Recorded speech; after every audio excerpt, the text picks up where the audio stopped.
Olivier Minet, bonjour. Vous êtes le Bonjour. directeur de Latitude 50 à Marchin, espace circassien, donc installé dans une commune en milieu rural au-dessus de Huy.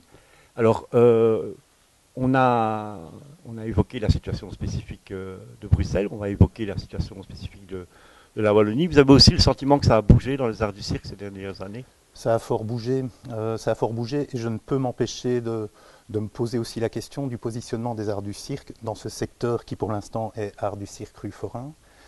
Il y a, je pense, une spécificité, un dénominateur commun qui rassemble les différents arts proposés dans ce secteur, c'est la notion de hors les murs.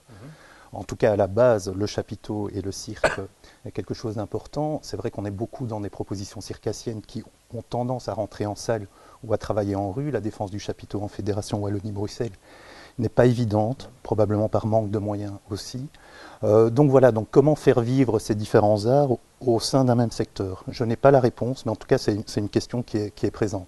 Les arts du cirque se structurent fort. Le théâtre en rue, etc., c'est peut-être un peu plus compliqué, probablement lié au fait que les arts du cirque ont une formation spécifique, qu'elle soit amateur à travers le travail des écoles du cirque amateur ou professionnelle à travers l'école supérieure des arts du cirque. Alors, on installe une structure qui est à la fois un lieu de production, de résidence et aussi de diffusion Oui. en plein milieu de la campagne, au fin fond de la Wallonie. Ça fonctionne comment? Ça fonctionne bien. Au fin fond de la Wallonie, c'est assez central en fait. On touche 3 provinces, Luxembourg, Liège, Namur. On est à 40 minutes de Liège, de Namur. Probablement que vraiment le fin fond de la Wallonie, un projet comme ça est difficile à défendre. Là, on a un public quand même qui est assez proche. Je parle de public parce que notre métier premier est bien sûr le soutien à la création, mais on n'imagine pas un soutien à la création sans ce moment de diffusion. Ce moment de diffusion qui est une façon d'ouvrir le projet vers la population, qu'elle soit locale ou plus lointaine, et une façon pour les compagnies de se tester dans des conditions de jeu. Mais il y a quand même une fameuse évolution aussi dans les pratiques circassiennes. C'est sûr, fameuse évolution par le nombre de propositions, énormément de compagnies qui se créent, en tout cas pas mal de compagnies qui se créent en sortant de l'école supérieure des arts du cirque. Je crois que c'est des questions aussi qui se posent, donc des étudiants qui viennent en bonne partie de l'étranger, qui se forment à Bruxelles, qui restent à Bruxelles, qui parfois ne restent pas sur la durée, mais en tout cas pas mal de propositions circassiennes qui, je pense, émanent de l'école supérieure des arts du cirque.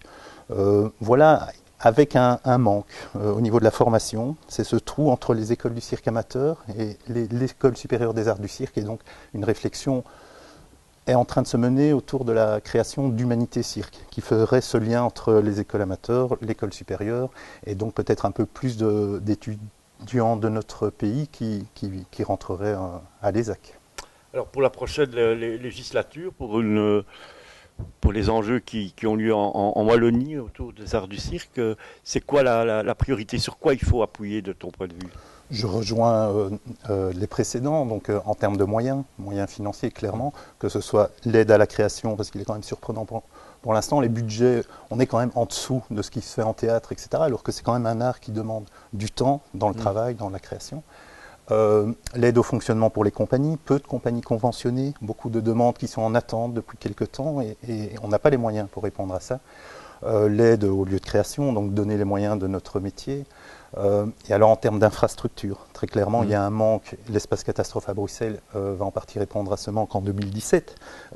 Maintenant, l'équivalent en Wallonie nous semble opportun et important, et donc on y travaille pour le moment. Le souhait de créer un espace qui répond aux exigences circassiennes en termes de hauteur, d'accroche, etc., etc. Les enjeux internationaux? Les enjeux internationaux, donc ça depuis 10 ans, à travers le travail du Théâtre des Dons et la collaboration avec Auch, Midi-Pyrénées à Avignon, je crois que c'est quelque chose d'important. La présence de compagnies belges au Festival Circa, ou EBTD qui commence aussi à travailler un peu plus sur ce secteur, avec une personne dédiée pour ce travail-là. Donc on sent vraiment, c'est un art qui permet ça, peu de paroles, et voilà, donc on est dans un langage universel. Et donc fonçons là-dessus. Et on sent vraiment qu'il y a un intérêt, une attention particulière sur ce secteur. Oui. Ok, merci. Avec plaisir.